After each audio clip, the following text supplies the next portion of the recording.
देश के इतिहास का एक बहुत महत्वपूर्ण बजट निर्मला जी ने आज पार्लियामेंट में पेश किया है। ये जो बजट की विशेषता ये है कि हमारी इकोनॉमी को एक्सेलरेट करने वाला ये बजट है।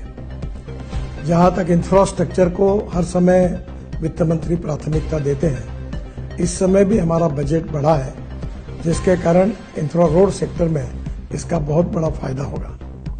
मुझे इस बात की खुशी है कि कृषि विभाग की ओर उन्होंने विशेष रूप से ध्यान दिया है। तिलहन हो, विशेष रूप से तेल बिया हो, इसके उत्पादन कैसे बढ़े और किसान आत्मनिर्भर कैसे बने, इसका भी विचार किया गया है। विशेष रूप से इनकम टैक्स के बारे में एक रिफॉर्म करके नया कानून लाकर इसको और सरलीकरण उसका करना, ये जनता के लिए बहुत बड़ी राहत होगी।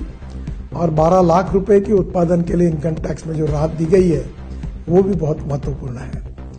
विशेष रूप से मिडिल क्लास का विचार किया गया है और मध्यम वर्गीय, उसके साथ लोअर मिडिल क्लास और गांव गरीब मजदूर किसान, इसमें रोजगार कैसे निर्माण हो और सस्टेनेबल डेवलपमेंट कैसी हो, इसका विचार करते हुए इस बजट ने पब्लिक प्राइवेट इन्वेस्टमेंट को इनकरेज किया है।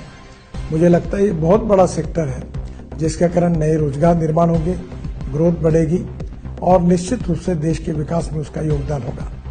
जहां तक ट्रांसपोर्ट सेक्टर है, हम 22 लाख करोड़ के फॉसिल फ्यूल इंपोर्ट करते हैं। इकोनॉमिक पॉइंट ऑफ व्यू भी हमारे लिए एक बहुत बड़ी समस्या है और उसके साथ साथ अल्टरनेटिव फ्यूल और बायोफ्यूल को प्रोत्साहन मिलता है।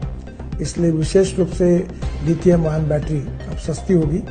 Scooter, electric car, electric bus, अब इलेक्ट्रिक ट्रक, इनकी कीमतें कम होगी। जो $150 पर किलोवाट पर आवर थी, वो $105 पर किलोवाट पर आवर आई है।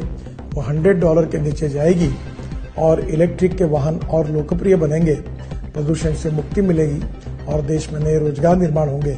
इसके लिए भी उन्होंने विशेष रूप से जो टैक्स में रियासत दी है, वो निश्चित रूप से बहुत उपयोगी है। मैं निर्मला जी का बहुत अभिनंदन करता हूं और प्रधानमंत्री मोदी जी के नेतृत्व में आत्मनिर्भर भारत, $5 ट्रिलियन की इकोनॉमी और विश्व की हम तीसरी अर्थव्यवस्था बनने की प्रक्रिया में है, उसमें निश्चित रूप से हम कामयाब होंगे, ऐसा विश्वास व्यक्त करता हूं। नमस्कार।